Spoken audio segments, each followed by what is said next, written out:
Well, welcome to our supporter summit and to our annual Schlarbaum Prize dinner. Before I introduce Dr. Schlarbaum, I want to have our two Schlarbaum laureates from previous years rise. Dr. Ralph Rako. Ralph, are you here?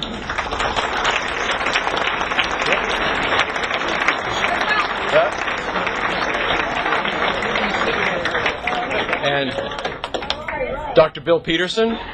Bill, where are you?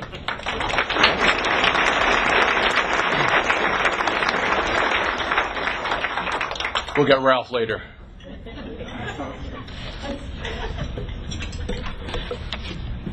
Dr. Schlarbaum is responsible for endowing our annual Schlarbaum Prize, which is given for a lifetime of achievement in the cause of liberty in the tradition of Ludwig von Mises.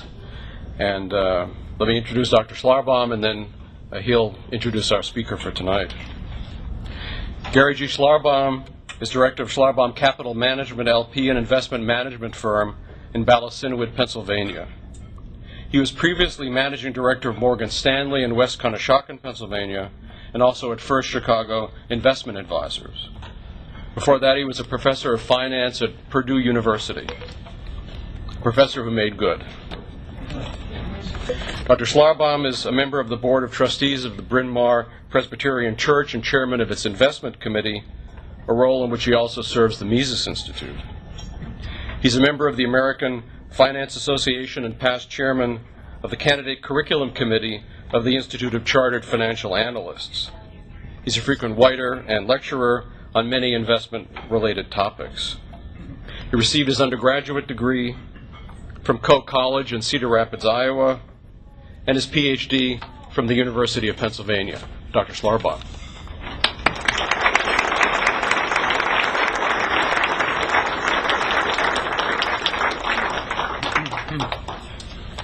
Thank you, Lou. This is one of my favorite activities each year. I was very sorry to miss last year when Bill Peterson won the award. Let me introduce Professor Hoppe. Hans-Hermann Hoppe was educated at the University of the Saarlands, the Goethe University of Frankfurt, both in Germany, and the University of Michigan in Ann Arbor, for studies in philosophy, sociology, history, and economics. He earned his PhD in philosophy and his habilitation in sociology and economics from the Goethe University. He taught at several German universities as well as at the Johns Hopkins University Center for Advanced International Studies, Bologna, Italy. In 1986, he moved from Germany to the United States to study under Murray Rothbard and remained a close associate of Rothbard until his death in 1995. He is currently professor of economics at the University of Nevada, Las Vegas, distinguished fellow of the Mises Institute, founder and president of the Liberty and Property Society.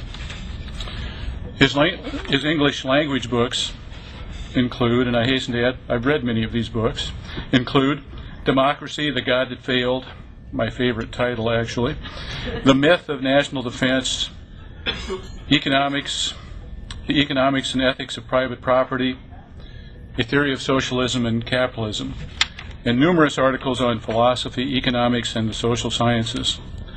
Right now, he is working on a grand treatise in Austrian economics and libertarianism. He's been a constant contributor to conferences of this sort and a major figure at the Institute. It is my pleasure this year to award Professor Hoppe the Gary G. Schlarbaum Prize for lifetime service in the cause of liberty. Professor Hoppe.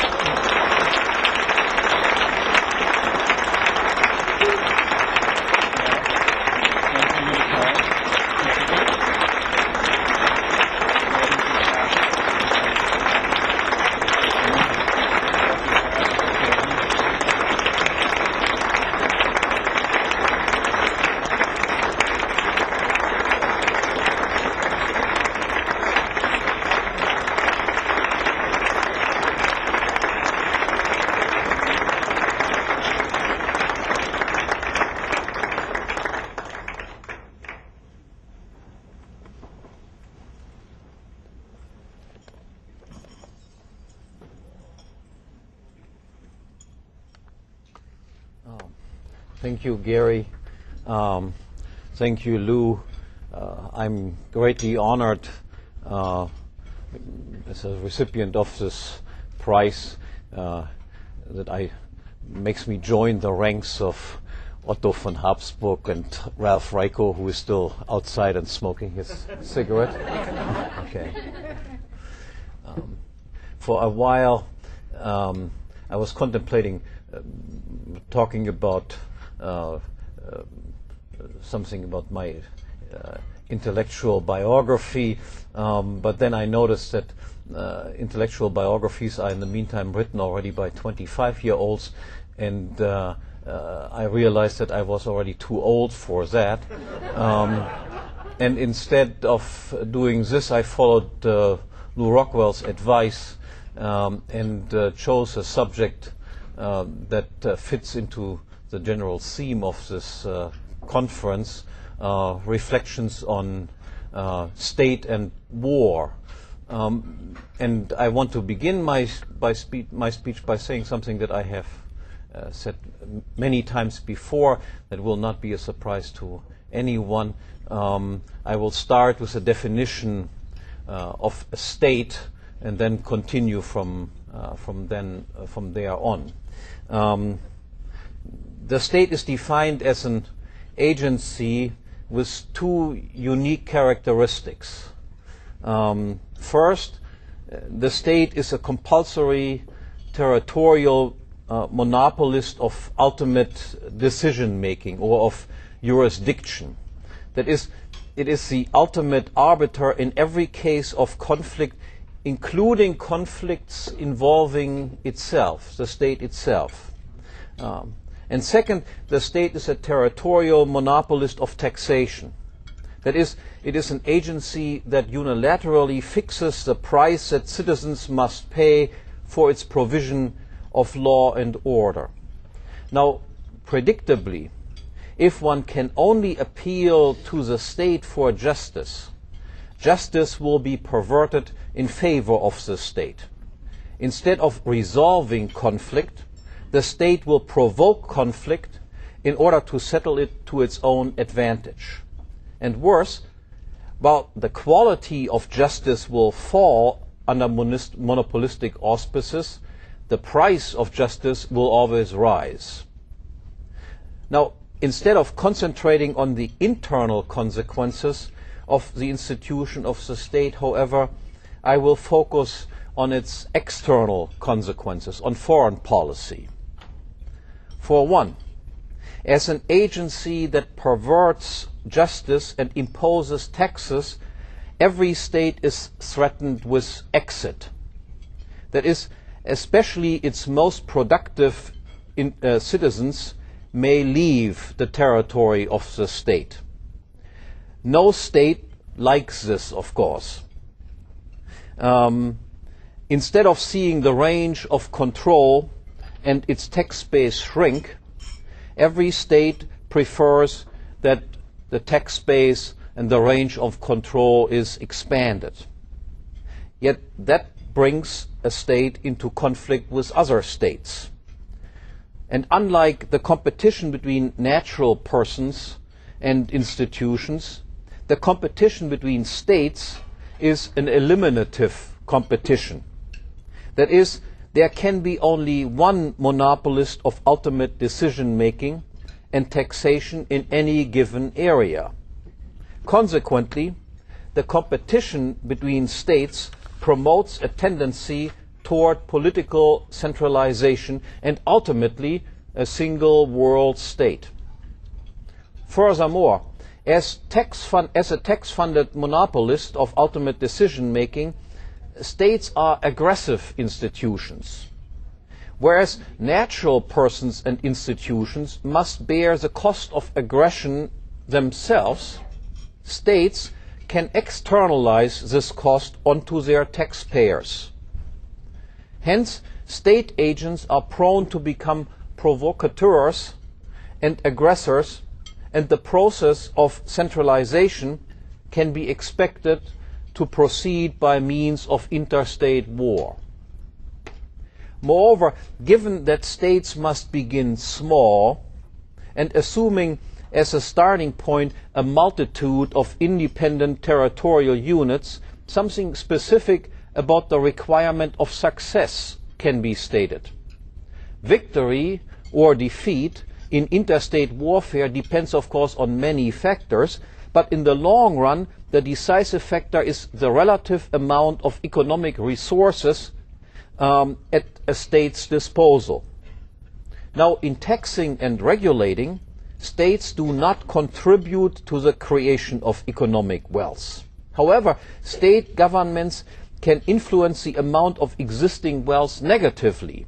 That is to say, the lower the tax and regulation burden imposed on the domestic economy, the larger will be the amount of wealth on which the state can draw in its conflicts.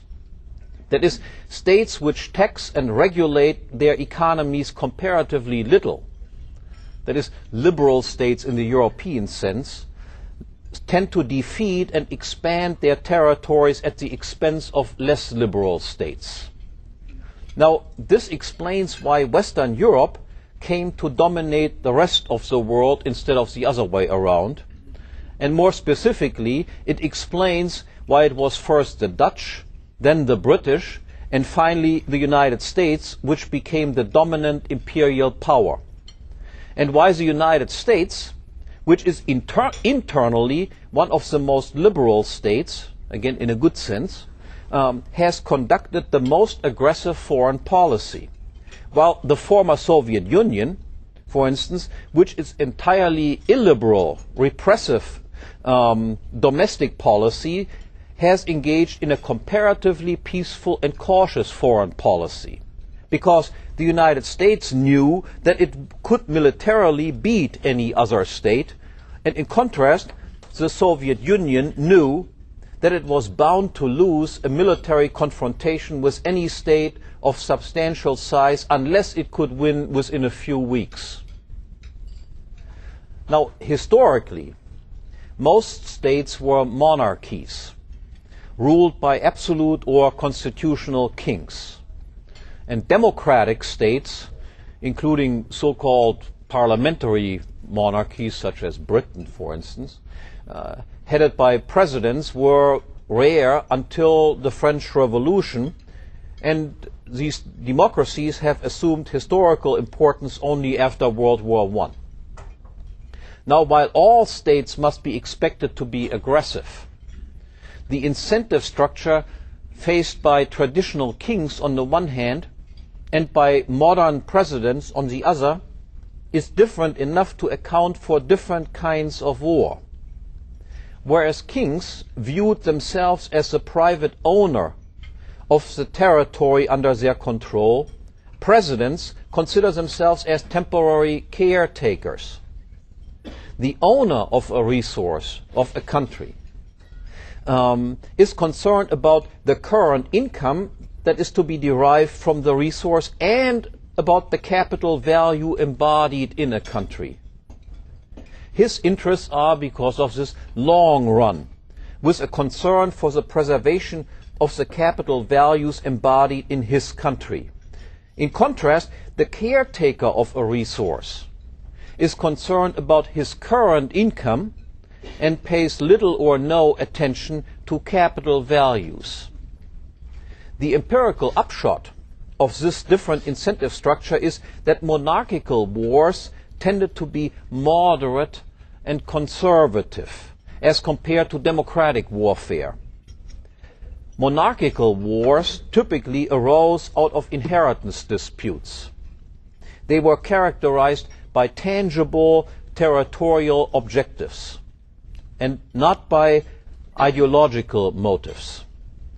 The public considered the war the king's private affair, to be executed with his own money and his own military forces. Moreover, as conflicts between different ruling families, kings felt compelled to recognize a distinction between combatants and non-combatants, and target their war efforts exclusively against each other and their family estates. In contrast to the limited warfare of the Ancien Regime, the era of democratic warfare, which began with the French Revolution and the Napoleonic Wars, which then continued during the 19th century with the American War of Southern Independence, and which reached its apex with World War I and World War II, this era has been the era of total war. In blurring the distinction between the rulers and the ruled under democracy, we all rule ourselves, as you know, democracy has strengthened the identification of the public with a particular state. Rather than dynastic property disputes which could be resolved through conquest and occupation, democratic wars became ideological battles which could only be resolved through cultural, linguistic, or religious domination and, if necessary, extermination. It became increasingly difficult for members of the public to extricate themselves from personal involvement in a war. Resistance against higher taxes to fund a war was considered to be treason. Because the democratic state, unlike a monarchy, was owned by all, conscription became the rule rather than the exception. And with mass armies of cheap and hence easily disposable conscripts fighting for national goals, backed by the economic resources of the entire nation, all distinctions between combatants and non-combatants disappeared. Collateral damage was no longer an unintended side effect, but became an integral part of warfare. Now, so far I have explained how the institution of a state leads to war, why, seemingly paradoxical, internally liberal states tend to be imperialist powers, and how the spirit of democracy has contributed to the decivilization in the conduct of war. More specifically, I have explained the rise of the United States to the rank of the world's foremost imperial power, and as a consequence of its transformation, the transformation of the United States from the beginnings as an aristocratic republic into a mass democracy, the role of the United States as an increasingly arrogant warmonger. Now, what appears to be standing in the way of peace and civilization then is above all the state and democracy, and specifically, of course, the world's model democracy, the United States. But ironically, if not surprisingly, it is precisely the United States which claims that it is the solution to the quest for peace. The reason for this claim is the so-called doctrine of democratic peace, which goes back to the days of Woodrow Wilson and World War I, and has been revived in recent years by George Bush and his neoconservative advisors. Now, this theory of democratic peace claims the following. First, democracies do not go to war against each other. Second, hence, in order to create lasting peace, the entire world must be made democratic. And, as a largely unstated corollary, 3, today, many states are not democratic and resist internal democratic reform. And 4, hence, war must be waged on those states in order to convert them to democracy and thus create lasting peace. Now, I do not have the patience for a full critique of this theory, but I shall provide a brief critique, at least of the theory's premise and of its final conclusion. First thing, do democracies not go to war against each other? Now, since almost no democracies existed before the 20th century, the answer must obviously be found within the last 100 years or so. And in fact, the bulk of the evidence that is offered in favor of this thesis is that the countries of Western Europe have not gone to war against each other in the post-World War II era. Likewise, in the Pacific region, Japan and South Korea have not warred against each other. Now, does this evidence prove the case? Now, the democratic peace theorists obviously think so. As they see it, there are plenty of cases on which they can build their case. Germany did not war against France, Italy, and England. France did not war against Spain, Italy, and Belgium. And moreover, there are permutations involved also. Germany did not attack France, and France did not attack Germany. Thus, we have seemingly dozens of confirmations, and not a single counterexample for more than 60 years. But do we really have that? And the answer is, of course, no. What we actually have is no more than one single case. With the end of World War II, all of Western Europe and Japan and Korea in the Pacific region became part of the United States empire, as is indicated by the presence of United States troops practically everywhere in these countries. Now, what the post-World War II period of peace then proves is not that democracies do not go to war against each other, but that an imperialist power such as the United States did not let its various colonial parts go to war against each other. You also did not see, by the way, any wars breaking out between all those countries that were dominated by the Soviet Union as long as the Soviet Empire existed, from which we also do not draw the conclusion that communist dictatorships under Russian control do not go to war against each other. So because of that, we have to introduce something like this.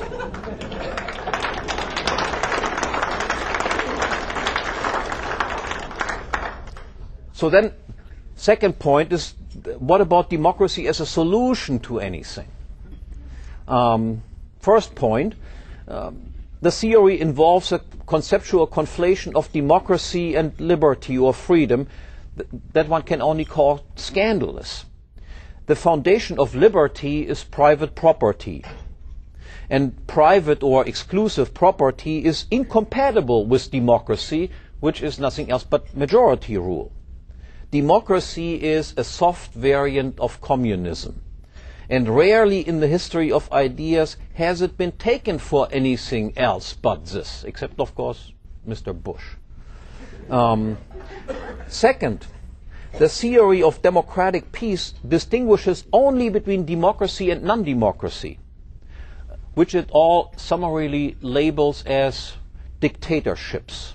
Everything that is not a democracy is a dictatorship for them.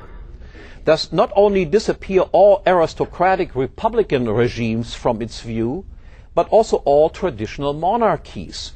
They all are equated with dictatorships a la Lenin, Mussolini, Hitler, Stalin, and Mao. In fact, however, traditional monarchies have little in common with dictatorships. Monarchies are the semi-organic outgrowths of hierarchically structured, natural, stateless societies. Kings are the heads of extended families, tribes, and nations. They command a great deal of voluntarily acknowledged authority, which was accumulated over many generations. And it is within the framework of such orders that liberalism, in the European sense, first developed and flourished. And in contrast, democracies are egalitarian in outlook. Characteristically, the transition from the monarchical age to the democratic age, beginning in the second half of the 19th century, has seen the steady decline of liberal parties, again in the European sense of the term liberal, and a corresponding strengthening of socialists of all stripes. Democracy and socialism go hand in hand. Third, it follows from this that the view democratic peace theorists have of conflagrations such as World War I must be considered to be grotesque. For them, World War I was essentially a war of democracy against dictatorship, and hence it was progressive, peace-enhancing, and ultimately a justified war. In fact, however, matters are very, very different. To be sure, pre-war Germany, pre-World War I Germany and Austria may not have been as democratic as England or the United States. But Germany and Austria were not dictatorships, but increasingly emasculated monarchies, and as such arguably as liberal, if not more so, than their counterparts, the United States and England. For instance, in the United States, anti-war proponents were jailed. The German language was essentially outlawed and citizens of German descent were harassed. Nothing comparable occurred in Austria and Germany at that time. In any case, however, the result of the crusade to make the world safe for democracy was less liberal than what had existed before, and the Versailles Peace Dictate precipitated, as we all know, World War II.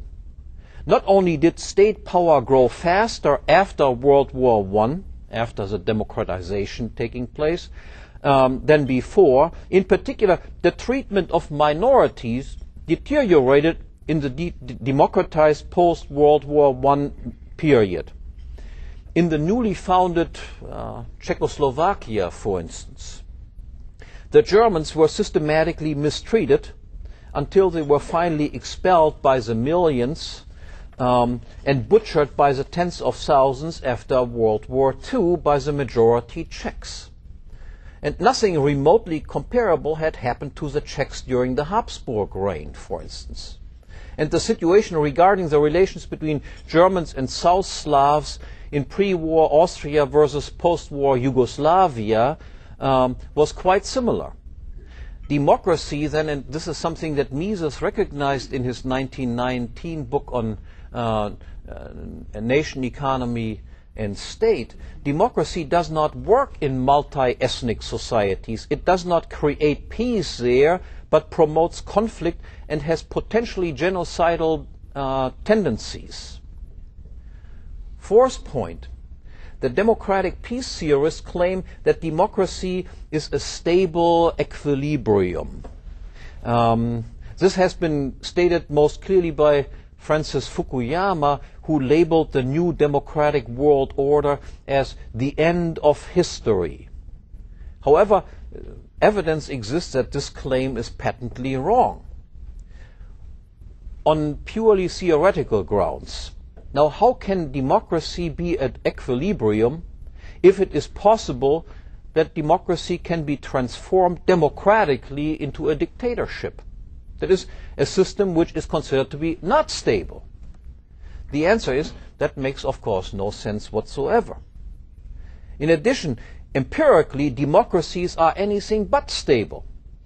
As indicated before, in multicultural societies, democracy regularly leads to the oppression or even expulsion and extermination of minorities.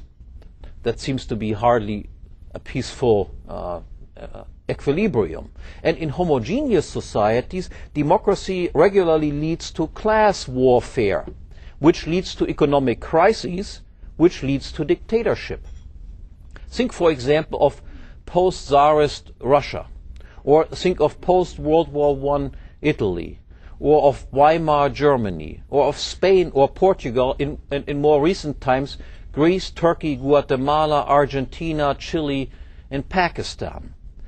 Not only is this correlation between democracy and dictatorship troublesome for democratic peace theorists, worse, they must face the fact that the dictatorships emerging from crises of democracy are not always worse from a libertarian point of view than what would have resulted otherwise. Cases can be cited where dictatorships were preferable. Think of Italy and Mussolini. Definitely preferable for having a democratically established communist Italy, or Spain and Franco. In addition, how is one to square the advocacy of democracy with the fact that dictators, quite unlike kings, who owe their rank to an accident of birth, are often favorites of the masses, and in this sense highly democratic? Just think of Lenin and Stalin, who were certainly more democratic than Tsar Nicholas II, or think of Hitler, who was definitely more democratic than Kaiser Wilhelm or Franz Josef. Now, according to the democratic peace theorists, then, it would seem that we are supposed to war against foreign dictators, whether kings or demagogues, in order to install democracies, which then turn into modern dictatorships, until finally, one supposes, the United States itself has turned into a dictatorship owing to the growth of the internal state power which results from endless emergencies engendered by foreign wars. Now, better, I dare say, to heed the advice of Erich von Kühnelt-Ledin, and instead of aiming to make the world safe for democracy, we try making it safe from democracy everywhere, but most importantly, of course, in the United States. Now, after this excursion into the theory of democratic peace, I'm back to the proposition that there is no greater threat to lasting peace than the democratic state, and in particular the United States. And the question thus is how to defend oneself against the United States. Now, incidentally, this is not only a question for foreigners, but a question for Americans as well. After all, the territory constituting the United States too is occupied territory, conquered by the United States government. Now, let us assume then that a small territory within the borders of the current United States, a village or a town or a county, declares its independence and secedes from the United States. What can and will the United States do in response to this? Now, it is certainly possible that the United States will invade the territory and crush the secessionists. This is what the French Republic did to the Vendée during the French Revolution. This is what the Union did to the Confederacy.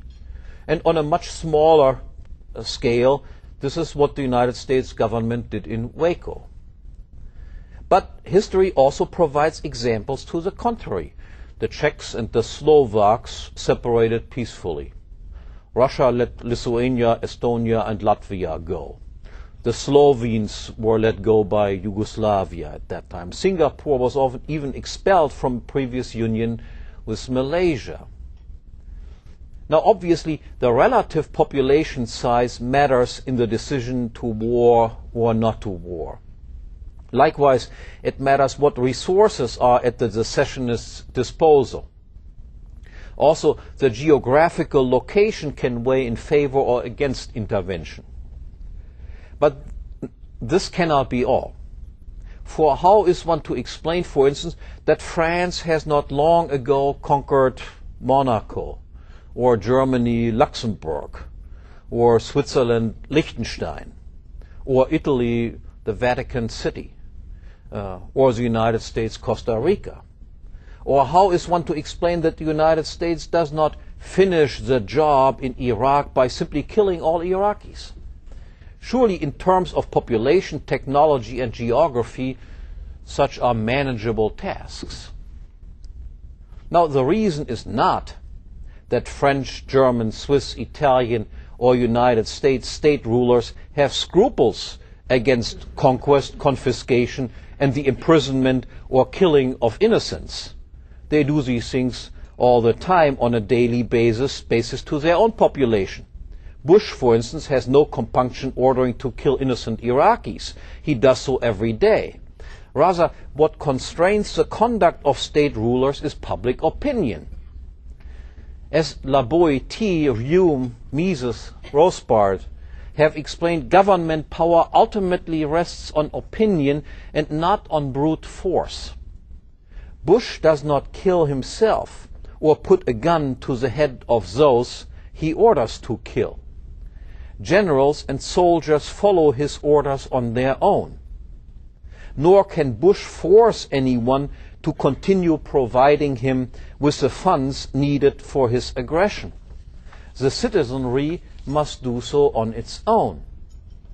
On the other hand, if the majority of generals, soldiers, and citizens stop believing in the legitimacy of Bush's command, his commands turn into nothing more than hot air. It is this need for legitimacy that explains why state governments itching to go to war must offer a reason. The public is not typically in favor of killing innocent bystanders for fun and profit. Rather, in order to enlist the public's assistance, evidence must be manipulated so as to make aggression appear as defense. For what reasonable person could be against defense? Now, and we know, of course, the catchwords in all of this. They are Fort Sumter, the USS Maine, the Lusitania, Pearl Harbor, and 9/11. It thus turns out that not even an overwhelming size advantage is decisive in determining the course of action. That David Koresh and his followers in Waco could be brutally killed by the United States government was due to the fact that they could be portrayed as a bunch of crazy child molesters. Had there been normal people, an invasion might have been considered a public relations disaster. Moreover, regardless of whatever disadvantage that the secessionists have in terms of size, resources, or location, this can all be made up by a favorable international public opinion, especially in the Internet age when the spread of news is almost instantaneous. Now, these considerations then bring me to my final points. The new secessionist country can be either another state or it can be a free, stateless society. And I want to argue that the likelihood of successful defense against the United States is higher if the secessionists form a stateless society than if they opt for another smaller state. For whether large or small, states are always good at aggression, but always bad at defense. As a side remark, granting, maybe prematurely, that the United States had nothing to do with 9/11 directly, the events of that day certainly show that the United States was not good at defending its own citizens, first by provoking the attacks, and secondly in having its population disarmed and defenseless vis-à-vis box-cutting wielding foreign invaders. Now, how would the defense of a free society differ from that of a state?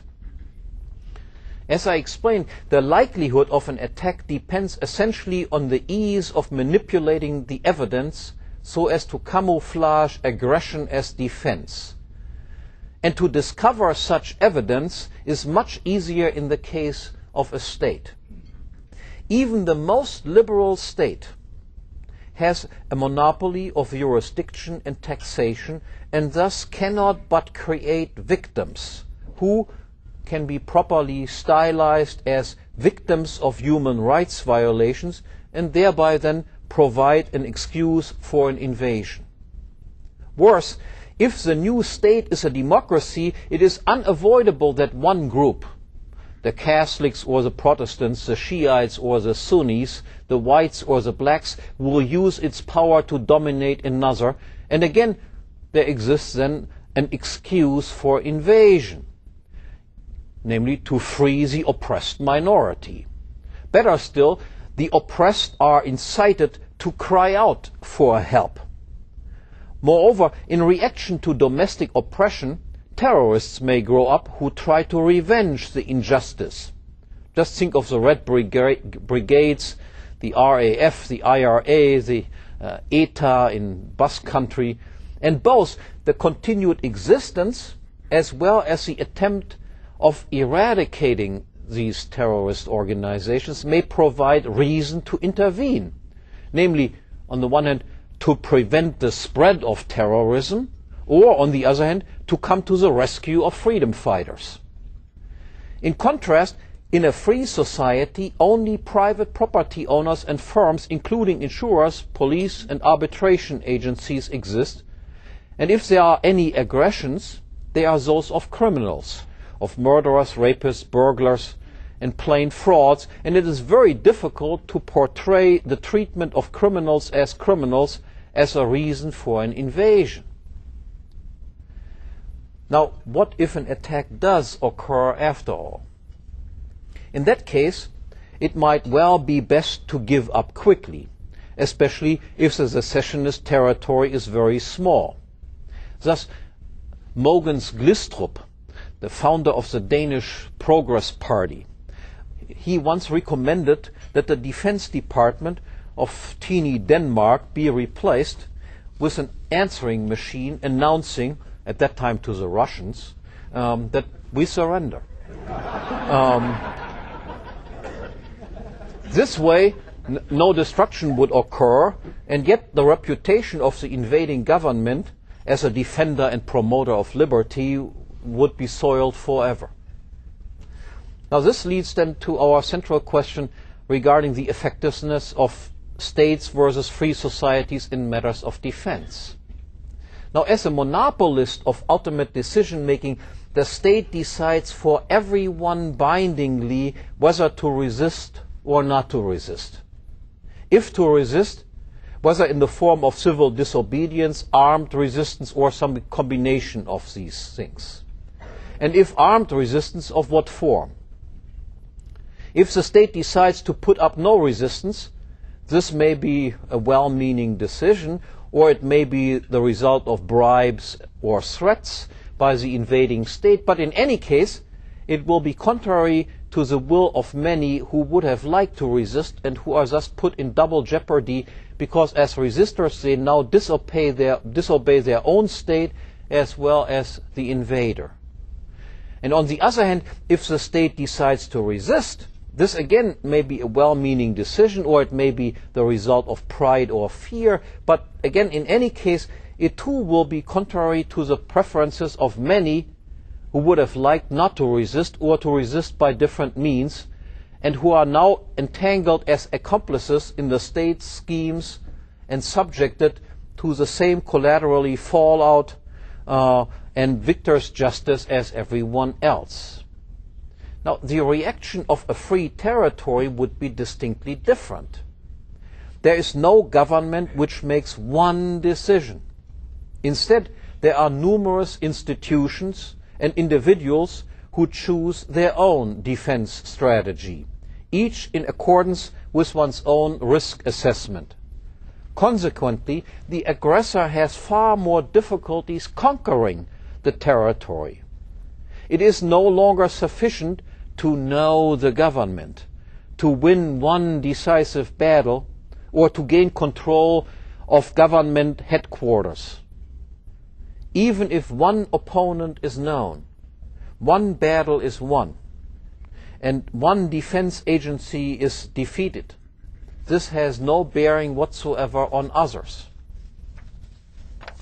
Moreover, the multitude of command structures and strategies, as well as the contractual character of free societies, affect the conduct of both armed and unarmed resistance.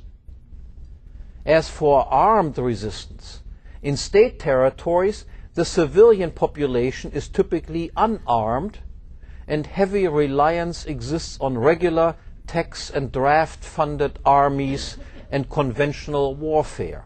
Hence, the defense force creates enemies even among its own citizenry, which the aggressor then can use to its own advantage. And in any case, there is little to fear for the aggressor once the regular army is defeated. In contrast, the population of free territories is likely heavily armed, and the fighting is done by irregular militias led by defense professionals and in the form of guerrilla or partisan warfare. All fighters are volunteers, and all of their support, food, shelter, logistical help, and so on, is also voluntary. Hence, guerrillas must be extremely friendly to their own population.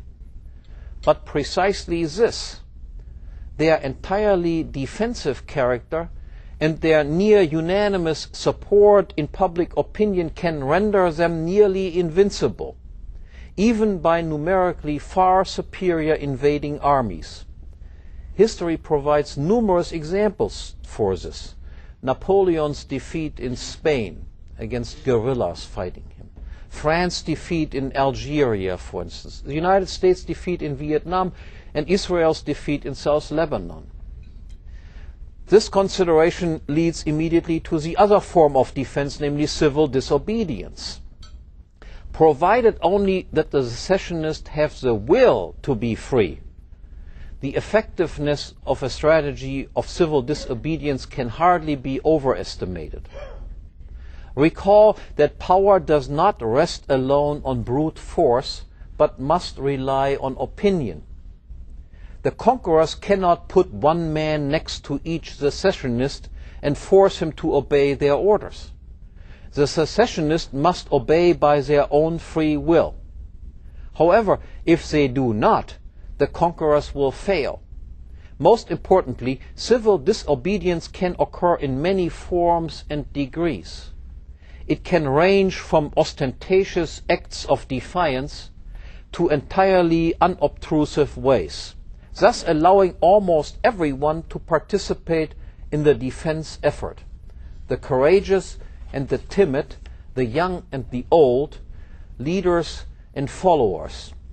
One may hide armed fighters or not hinder them. One may publicly refuse to obey certain laws or evade and ignore them. One may engage in sabotage, obstruction, negligence, or simply display a lack of diligence. One may openly scoff at orders or comply only incompletely. Tax payments may be refused or evaded. There may be demonstrations, sit-ins, boycotts, work stoppages, or plain slacking off. The conquerors may be maltreated, molested, ridiculed, laughed at, or simply ostracized and never assisted in anything. In any case, all of this contributes to the very same result, namely to render the conquerors powerless, to make them despair and finally resign and withdraw. Now, as is often the case, the first step in the anti-imperialist, anti-democratic struggle is always the most difficult one. Indeed, the difficulties are enormous. I do not want to just minimize this. But once the first step has been successfully taken, however, things get successively easier. Once the number of secessionist territories has reached a critical mass, and every success in one location will promote imitation in other localities, then the difficulties of crushing the secessionists will increase exponentially. In fact, the more time passes, the greater will be the comparative economic and technological advantage of free territories, and in light of the ever-increasing attractiveness and economic opportunities offered by free territories, the imperialist powers will be increasingly happy if they can hang on to their power rather than risk whatever legitimacy they still have in an attack. So there is some hope, at least. Thank you very much.